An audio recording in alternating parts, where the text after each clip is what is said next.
The White House announced tighter rules for the country's visa waiver program, responding to growing concern about the threat of ISIS fighters traveling to the U.S. to launch attacks. If a terrorist is going to try to come into this country, they're much more likely to use loopholes in the visa waiver program to do it, instead of waiting 2 years to go through the refugee screening process. The program currently lets about 20 million people from 38 partner countries visit the U.S. for up to 90 days without a visa, allowing them to bypass in-person interviews at U.S. embassies and consulates. This program is important to the business community and the tourism industry, and I have supported it.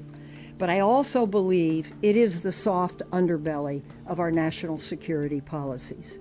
Suspected ISIS operative Abdelhamid Abaoud, who was allegedly involved in the recent Paris attacks, was a citizen of Belgium, which participates in the visa waiver program.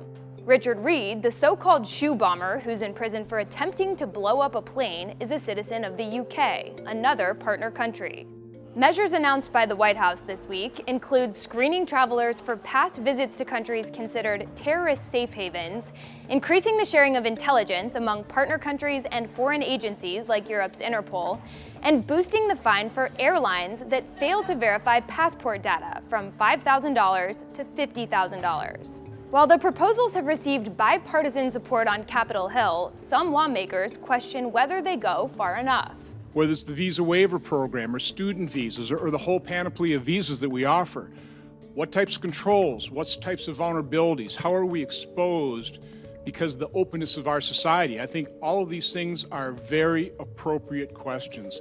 In 2014, the United States awarded nearly 10 million non-immigrant visas. More than 6 million of those were for temporary visitors not traveling under the visa waiver program.